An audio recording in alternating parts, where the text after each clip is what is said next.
Yo, what's up kakamay? Panibagong vlog na naman tayo ngayon. Another sit-down vlog. Siyempre, ang gagawin natin ng review and revenue update. So, hindi na natin patatagalin mga kamay. At re-recta na tayo doon sa main vlog natin. At yun nga, meron tayong pinili na 6 lang naman na content creators dito sa Sword Family. So, lahat ng details natin siyempre na nakuha natin sa mga kanilang channel through vlogs po mga kamay.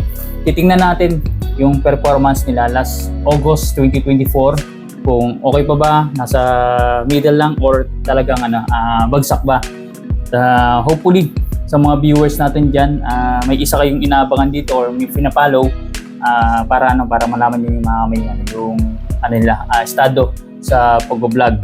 Lahat ng details syempre mapapunod niyo sa natin sa screen para masundan niyo po yung sinasabi ko.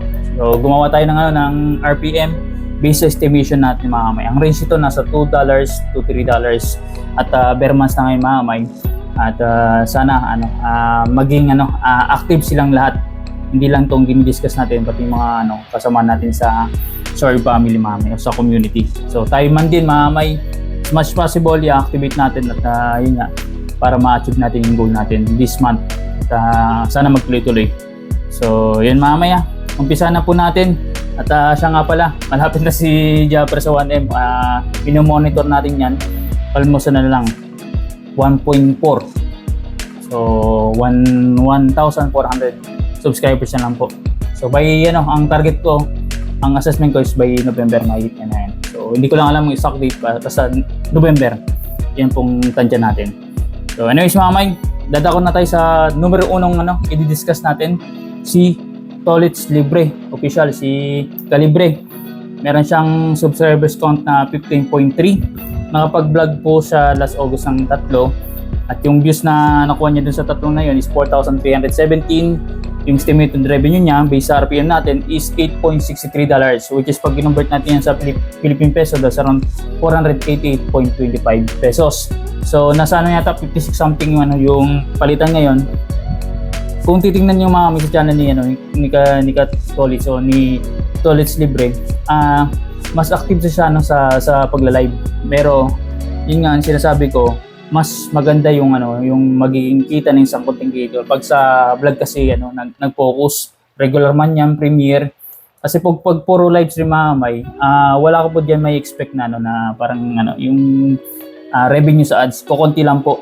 So yun talagang ang pinaka dapat goal ng isang content creator is mag-vlog talaga at dun sila mag-circulate para at least kung gusto nila lumakas sa ang kanilang YouTube channel, doon po talaga sila talagang mag-focus. So hopefully si Tolits Libre, kailangan niya lang mag-active lang kasi okay naman siya sa vlog, may supporters at meron naman nag-aabang sa upload niya. So, galingan na lang nila ni Tolits Libre at tayo din naman gagalingan natin para mas ma-improve. Kasi kailangan naman natin improve lahat ng ginagawa natin sa buhay. So, lalo dito sa SOCMED. So, yun, dadako na tayo sa number 2. Ito may isa rin sa parang inactive, si Talaba Girl, si Ivy Angre. So, yata parang pamangkin ni Tolits sa asawa, parang ganun. Meron siyang subscribers count na 5.42k. Nakapag-vlog lang po siya last month ng isa. So, halos inactive. Ang views niya doon is umabot lang po ng 188 views. Kaya ang estimated revenue niya sa dollars is 0.38 cents.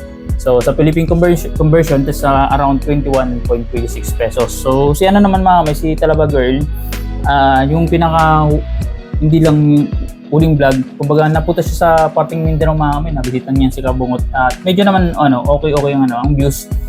At alam niyo naman mga si Talaba Girl mga isa yun sa mga masisipag kamasinop nung napapasok yan sa challenge mga kumbaga yung nakuha niyang revenue dun sa challenges. Kung mapapasin niyo kung magla-live man siya, kahit nga live medyo inactive, nakapokus siya sa mini business which is yung sari-sari store ng tindahan. So isa tayo sa mga customers doon. At nakita natin yung talagang ginawa niya, yung progress pagkatapos sa challenge, talagang gumawa siya ng mini negosyo. So hopefully okay at lumalago naman mami. Napanood ko sa vlog ni Talsik mami na mas dumami yung paninda niya ni Talaba. So good luck at hopefully magbalik ka rin sa pag-vlog kasi sayang monetize ka. At yun nga, sama-sama tayo sa dito sa tagumpay sa pag-vlog kasi hindi pa naman huli lahat na mamay. Basta monetize ka nandiyan YouTube. Yun, tuloy sa pag-vlog. Eto mamay, number 3. Si Katakbo, si Rigondox Takbo Official. Meron siyang subscribers count na 45k. So tumataas ang subscribers count ni Rigondox kahit na hindi masyado active Nakapag-vlog siya last August ng 2. So dun sa dalawang vlog na yun, nakakuha po siya ng 18,500 views. At ang estimated revenue niya, pumalo po ng $37 which is sa Philippine Peso, that's around 2,092.35 pesos. So biro niyo mamay, kung nakikita niyo sa details, 18,500 sa dalawang vlog. Pag hinati niyo po yan mamay, that's around 9,000 something. So ibig sabihin mamay, may palag, 'di ba? May say talaga si Rigondox sa pag-vlog. So ang lang talaga is kailangan niya lang talaga na mag-focus sa vlogging, mag-upload siya mag-upload kasi meron nakabang sa kanya mga viewers at yung mga viewers na yun is syempre namimiss siguro siya sa pag-vlog kasi may talaga may kwela. Makwela din si Rigondox sa 2 vlogs. Maraming yung parang pakuluba. Lalo pag kasama na si Jumper Sniper si Bay. So yun ang lang ni Rigondox is yung consistency ba sa pag-vlog. Kumbaga yun lang kulang para at least magkaroon siya ng consistent na revenue kasi malakas tumamay kung tutuusin. Kumbaga may impact sa audience dito sa community natin. So isa to sa mga parang masasabi ko na may impact dito sa community natin at parang dark horse ba? Parang kala mo yung mahina pero malakas pala mahamay. So kaya kung si Rigondox ay banat na. Isang shot naman dyan anyways mamay, dadako na tayo sa number 4. Mamay, eto galing tong pinyan mamay, isa sa mga sa host sa challenge natin si Isprakatak TV. Siya pong natin pinaka head o nagpakulo ng pa-challenge parang second phase after ni Jumper Sniper, si Isprakatak TV. So meron siyang subscribers count na 39.4k. So malapit na siya sa 40k. Nakapag-vlog po siya last August 38. Masipag mahamay. Yung views na doon is pumalo po ng 340,200. What a nice. Maganda yung views niya. Yung estimated revenue niya pumalo po ng $680.40 based natin RPM na estimation, which is pag kinonvert natin yan sa Philippine Peso, that's around 38,476.62 pesos. Yun mamay, sa mga hindi nakakalam, si Isprakatak po is part ng Sword family. Kumbaga sa mga hindi pa nakakapanood sa kanya, pwede nyo bisitahin yung channel niya kasi more on siya sa fishing adventure. So meron man siyang land base pero nakapost po sa fishing adventure at nakakuha po siya ng maayos na views dun. Tingnan nyo mamay, talagang kahit pa paano is tumatabo at merong parang nag-elevate na views sa kanya-kanyang vlog. So sa kanyang vlog mismo. Kumbaga hindi man siya consistent pero nakakapag-gain po siya. So bisitahin niyo po yung ang channel ni Isprakatak kung gusto niyo po ng fishing adventure at isa diyan po si hindi lang po si Romsel, si Isprakatak din na si Natugdig. Marami po tayong mga mangisda na mga vloggers po dito. So na lumalaot po mamay. So puntahan niyo lang po kasi mas exciting yung mga ganun kasi maraming natin views natin na nanonood sa mga ganyan content or platform na pag-vlog. So yun, Isprakatak po mamaya, Isprakatak TV. Kaya papasalamat naman sa opportunity na napasali ako last month sa challenge na yan. So anyways mamay, dadako na tayo sa last 2. Ito yung pang-5. Siguro matagal-tagal itong hindi natin na-discuss. Si Gerald Waskin o si Katuba Official. So si Katuba, meron siyang subscribers count na 22.1k. Nakapag-vlog po siya last August ng 19, May. So halos halfway sa active, inactive, kalahati, semi-active, May. Yung views niya doon is pumalo po ng 29,957, which is yung estimated revenue niya pumalo po ng $59.91. Sa Philippine peso naman, that's around 3,388.14 pesos. Mahamay, medyo nag-subside yung views ni Katuba, at ako naman mahamay, napansin ko lang nag-shift ng ng content or genre si kumbaga sa music from R&B naging pop. So nag-shift si Katuba sa content na fishing adventure. So alam niya siguro na pag-aaral ni Katuba na sa mga dito pa lang sa sa community natin, marami yung gumaganda yung views pagdating sa sa paglalaot. So kumbaga malaki yung market. Kaya yun siguro na na-focusan niya, at syempre merong may source na pwede niyang samahan sa paglalaot ba. Kaya yun, hopefully maging successful yung magiging journey ni Katuba diyan. Parang baka pumaris siya kay Romsel TV. Kumbaga meron siya ma-achieve, pinasakatak sa ibang kasama natin ng Sword Family dyan na naglalaot na maganda yung views.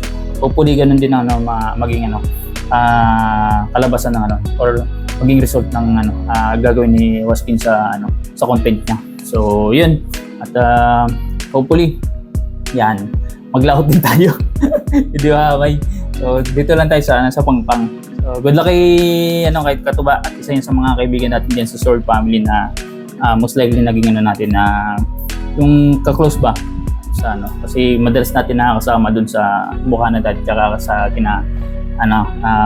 Kanuto. May.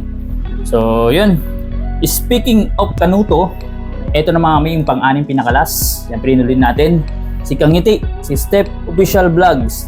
So alam nyo, o sa mga hindi nakakalam, ito yung record holder sa pa-challenge by Japper. Siya pong may hawak ng parang monthly tsaka yung yearly na record. So kumbaga na-break niya yung record ni Kasilong, ni Marjorie. Siya pong title holder sa natin, sa parang biggest earnings or revenue sa history ng Sword Family, si Kangiti. So ngayon meron siyang 36.5 na subscribers count. Nakapag-vlog po siya last August 2024 ng Siyam.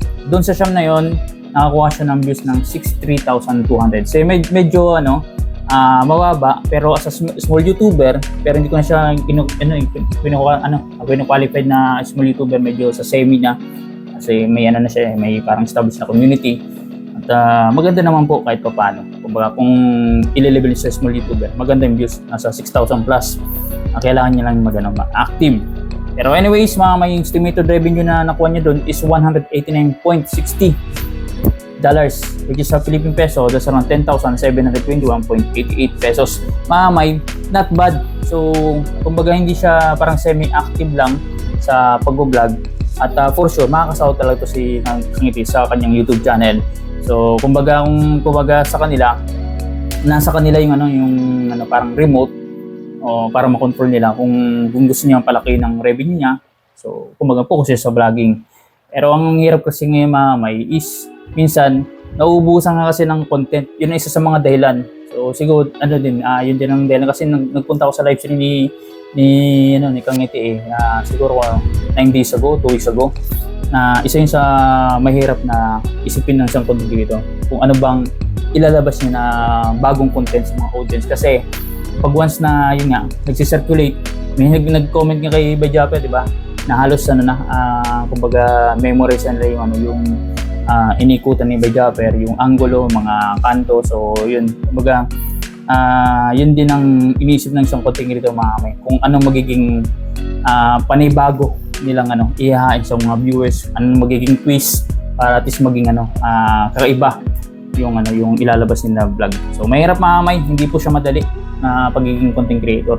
So tayong human din dito, sitong vlog, sasalita tayo, review and revenue update, yun madalas ang ginagawa natin kasi as of now, yun ang natin, temporary niche. Doon tayo kung nag-gain ng views, revenue, at doon tayo pinapatukan sa tao. Kaya doon ako nagpo-focus So pag may time na talagang nag-subside na siya, hindi na talaga pumipick up, although nagpipitik-pitik naman tayo ng mga content sa labas, Pero ito talaga yan natin, nagiging niche for now. So dito tayong focus. At least nandito lang tayo sa sa bahay. Ang lang sa akin, medyo madugo lang yung ng details talaga. Medyo matagal. So kasi may iniisa ko po yung vlog ng isang content creator. Tapos binibilang ko, tinototal ko lahat ng views. Tapos nag-compute ng para at least mayayain po natin sa audience natin na mga nag-abanggit sa mga content creators. So yun po mga that's it. 6 na vloggers. So sa susunod or sa mga viewers natin dyan na nanonood sa atin, pwede kayo mag-comment mga. So the last time around meron nag-comment kay Kautol. So na-discuss natin si Kautol last time. So baka next month naman hanap tayo ng ibang content creators. So sa mga natin, audience natin, viewers natin, pwede kayo mag-comment kasi hindi ko memorize lahat ng ng mga sword family natin. So kung kayo may alam kayo, comment nyo lang po sa sa comment section para ma-discuss natin later on o sa susunod na vlog mga. So bago tayo magtapos ng ating vlog, laging paalala ni Bilogs mga sa mga viewers natin dito sa community natin na don't skip ads sa lahat ng content creators na pinapollow nyo.